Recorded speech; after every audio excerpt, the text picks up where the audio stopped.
Hi, I'm Christopher Hunter, local graphic designer, adjunct college professor, and at the end of October, the Undertaker, and host of the Murder, Mayhem, and Madness Tour of Forest Home Cemetery in Greenville.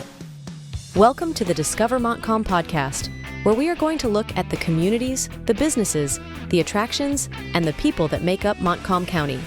Here is your podcast host, Dwayne Weed. Now it's my turn. You got it in one take. Let's see what the pressure's on.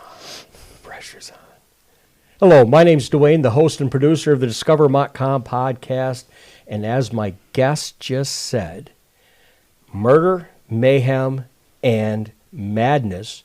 But I will add a touch of creativity, and that best describes our guest today. Christopher, thank you for making the trip over here. Thanks for having me. Okay. We could go down many paths. Let's start with the graphic designer. Okay. You work over in Carson City. Can you tell me a little bit about what you do there? Yeah, absolutely. I work for 180 Designs and primarily design vehicle wraps, including full car wraps, fleet graphics for businesses, as well as like logo design, pamphlet design, Sure. billboards and such. ATVs, boats. I've seen All lot the of fun your stuff, yeah. I mean, I've seen a lot of your stuff, and it's pretty impressive what you guys do over there. So how do you go from a graphic designer to an undertaker? Friends, neighbors, fanciers of the macabre, welcome to Forest Home Cemetery in Greenville, Michigan. Thank you. It's a fantastic question. So about 11 years ago now, my neighbor at the time, Elizabeth, came to me wanting to share this excitement that she had for the local cemetery in Greenville. And that cemetery is? Forest Home Cemetery. Okay. And she just had this intense passion for the cemetery. And she ended up taking me out there, giving me kind of a tour around. And then sometime later, she had this idea for a group that she belonged to raise funds for the group. Oh, okay. And the idea was this tour based on some of the more colorful stories of the people that were deceased and buried in Forest Home Cemetery. Okay. So I was asked at that time to show up in a top hat and trench coat. And I see you're really doing the top hat right now. Still rocking the top hat. And the first year there, I was just kind of furniture, if you will. I was there as an adornment. They didn't call you eye candy? Sorry, had to go there. And somewhere around halfway through the tour, Elizabeth turned to me and asked if I would mind trying my hand at reading one of the stories. Okay. And I, on the spot, kind of came up with this voice and this character. And I read my first story. And it actually went so well that after the tour, Elizabeth asked if I would mind reading all of the stories next year. And be the tour guide. And be the Undertaker, yes. So with that being said, reading the stories, I don't know how many people are buried there, but I'm sure there's a lot. Yeah. And with murder, mayhem, and madness, you're probably not going after the ones that died of natural causes, so to speak. Correct. We're looking for, like the name implies, murder, things, a nasty turn, if you will. Sure. Something accidents. That's not normal. Yep. There's a lot of love triangles, shop accidents, that kind of thing. So your resource Yeah. for these stories, because you don't just, it's not a once upon a time and you're making this up. You're trying to make these as real as possible from what I understand. Absolutely. So where do you go to try to make it as real as you possibly can? Fantastic question. Thankfully, the Flat River Library in Greenville has a digital copy of the newspapers all the way back from the 1800s. Oh, okay. And what we do is we find people that have been buried in Forest Home Cemetery and copy word for word the newspaper article that announced their death. As I share these true tales of death, you may find my speech insensitive. Rest assured that all content shared with you on this day is spoken as it was written in the news sources of that time. And my line here is decapitated. Okay. When you do that, and on your tour, what is the oldest story that you tell? Because I'm sure that, as you said, you're probably not looking for the natural causes and that kind of stuff, but you're actually walking people around the cemetery to the grave sites, the headstones, and looking. Yeah. Do you know right offhand what? I don't need you to know the name, but what year? Are we in the 1900s for your tour, or do you have some back in the 1800s? So that's a fantastic question, and actually, I would say that the earliest story is actually of the founding of the cemetery itself. Oh, okay. Back in 1871, Carpenter C. Merritt, who was a wealthy Greenville businessman, unfortunately, his young son passed away due to scarlet fever. Okay. And to honor him, he chose the highest hill on his property and decided that he was going to take a tour of the eastern states and develop this piece of property into a cemetery. And that's what we have today. A few years later... Yeah. Okay. A few years later, the city of Greenville decided that they would make Forest Home Cemetery the official cemetery of the city. Before then, people were buried at what we now call Veterans Park. Oh, so again, this is a history lesson. This is a history lesson. And that's what I like about this podcast is I get to learn things that I did not know. So that's the history of how it got started. And circling back to that question, now that you said the basic story was the 1800s. Yeah. I'm sure there's a lot of them, a lot of stories. Do you have a favorite? I do, actually. My favorite story, I'll start, the second favorite is that first story that I read. Okay. A gentleman by the name of Percy Sellis. But my favorite story is Leroy Carr, a gentleman who died while he was digging a hole to bury a stone, and the stone rolled in the hole and crushed him. Leroy Carr of Greenville was mortally wounded by a large stone, crushing him in a hole, which he was digging to bury the stone.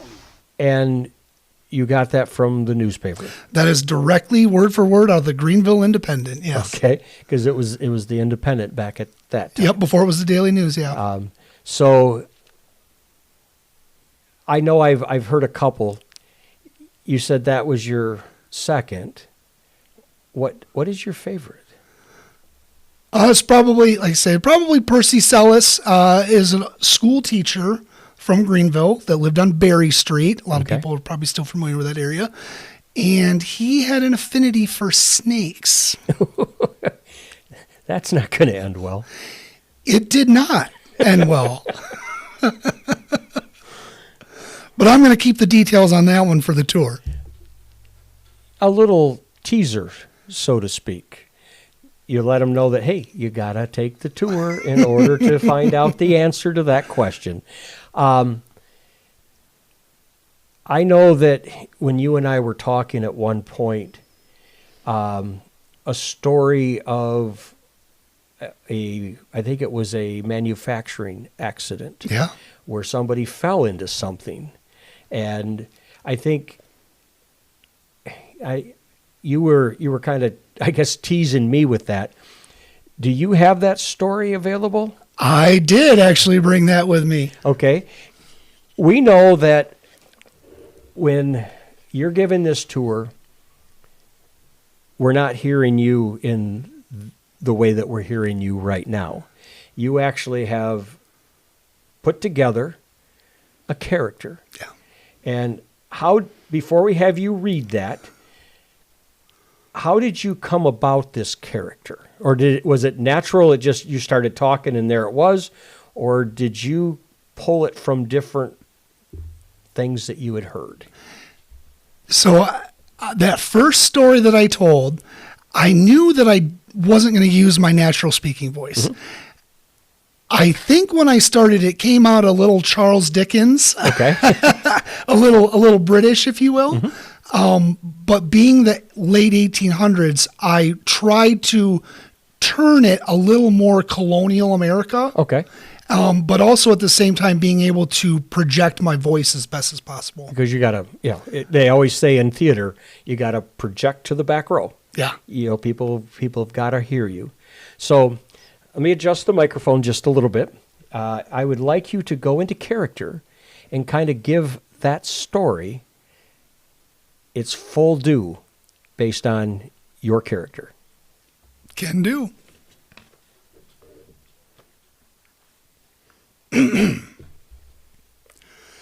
Greenville Independent, Wednesday, October the 19th, 1910. M.J. Tuck, age 56 years, once of Greenville, was killed last Wednesday. Mr. Tuck was employed as a saw filer at the Virginia Lumber and Box Factory. While walking through the mill carrying a bundle of short boards, he stumbled and fell across a large revolving buzzsaw, which was revolving at the rate of 1,000 revolutions in a minute. The teeth of the saw cut through his body, severing his lower limbs from his torso. Death was instantaneous.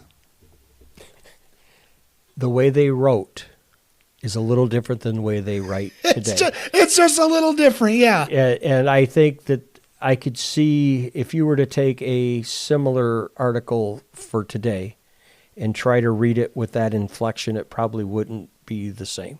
I don't think it'd be the same at all, no. And I like instantaneous. And I also like the 1,000? 1,000 revolutions in a minute. A lot of detail in that. Let's go to the tour. Okay. Let's go to the tour. Does the tour have, let's go back to the beginning. When was the first year you did it? And give us the story up until the time, there was a time where you stopped and you skipped a year. Yeah. Could you kind of bring us through that history real quick? Yeah, absolutely.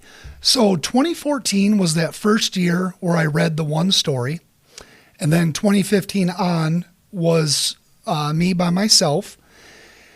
In 2016, we added a second day. In the beginning, it was just one day out of the year. But we had such a great turnout in 2015 that starting in 2016 and thereafter, we actually did the tour 2 days. In 2020, due to COVID, we had to skip a year. Okay. But that year, my wife and I made a video kind of teasing the fact that we were going to be back in 2021. Okay. So we picked back up, did the tour 21, 22. And then in 23, Elizabeth, the woman who started this whole thing, passed away. So that combined with some of the other members of the group that I was working for decided that they didn't want to do this tour anymore. They weren't going to be a functioning group. Okay. So last year, 2024, we did not do a tour. Okay. And I missed it. I missed it a lot. Back by popular demand. So I had this thought this year, and I just tossed it out on Facebook, asking people, would you be interested in this tour if I did it for free? Mm-hmm. So that's what I've decided to do. I'm going to do 2 tours at the very end of the month, probably November 1st, actually. Because don't you try to keep it, were you trying to keep it close to Halloween? I do, but yeah. not on Halloween. Yeah, I try to keep it as close to Halloween weekend as possible. Okay. Which this year happens to be Saturday, November 1st. Okay. So 2025, November 1st, and that's a Saturday? That is a Saturday. Okay. Yep. And are you doing 1 or 2 shows? So I've given this a lot of thought. I'm going to do 2 tours. Okay. During the tour, there is a leg in the cemetery that we never go down because it is an extra 500 to 600 steps round trip. And the group that I was working with decided that that was too far for a lot of the patrons to walk. Okay. So what I'm going to do this year is I'm going to offer a morning short version. Oh. And then I'm going to do a late afternoon long version because I want that leg of the cemetery in my tour. But you want to make sure that all of the people that are there can now choose which way they want to go. Yep. I understand you have a Facebook group, and let me guess, I got it right here. Murder, Mayhem, and Madness. You nailed it. Yeah. I have a cheat sheet right here. Let's not give me any more credit than I deserve here. Murder, Mayhem, and Madness is a group. It's open to the public. Yep. You're going to post times. You're going to post all of that information. Yep. And I'm sure somebody's probably going to take some pictures, and maybe afterwards you're going to post some stuff and, try to keep it going. But you hit something that really kind of rang in my head. You're doing it for free. I'm doing this because I missed it. And I just really loved giving this tour. It's something that I look forward to every year. And regardless of whether or not I'm raising money with it, I want to offer this to people. I find this really interesting. I mean, you're a very creative person, and yet you play an undertaker, which they have to be creative too. This tour that you have, is it open to all age groups? I mean, are children part of this, or should children stay at home? So all ages are welcome, but I can tell you from a little experience that most younger children find it kind of boring. Well, if you kind of look at the way you read that story, it's not Old English, but it's written in a different tone. It's completely different time period, yeah. So with that, I could see where so I guess that's up to the parents. Exactly, yeah. Which it's always up to the parents. As we wrap this up, is there anything that we haven't touched on? The only thing I could think of is maybe the length of the tour. I get asked about how long the tour is. And all said and done, it usually runs about an hour and a half. Okay. That's for the general tour, and it'll be longer than that if you extend it. And you haven't done it before, so it's kind of hard to guess how much. All that you know for sure is it's more steps. Yeah. It'll definitely be more steps. So those faint at heart probably should just do the one tour, and maybe we can have you back next year and we can talk about that second leg. Sounds great. And we can go into a little bit more detail. So, Christopher, thank you for taking the time once again. Murder, Mayhem, and Madness, a Facebook group. Go. It's open to the public. Click it. You can ask Christopher any question you want about this. It's not a Dear Abby type of thing. And for those of you that are young, look it up. So based on that, my name's Dwayne, your host and producer. I want to thank you for tuning in and learning about these stories as I learn about them. And if you have a story, it doesn't have to be about murder and mayhem, but if you know somebody that you consider to be a local hero, for example, maybe they're a local hero to you personally, or a neighbor that has a lot of history about this area, or any businesses in the area that would like to come on and share their story, I welcome them. You can find us on Instagram, Facebook, and YouTube, as well as Discover Montcalm Podcast.com. You can also grab the RSS feed, put it into your favorite podcast browser. You can also find us on Pandora, Apple, and iHeart. Thank you again for tuning in. My name's Dwayne, the host and producer. Remember to buy local. The Discover Montcalm podcast wants to thank West Michigan Technology and Design Solutions, WGLM 106.3 FM, DW Video, and Business Growth Engine. Thank you for your support.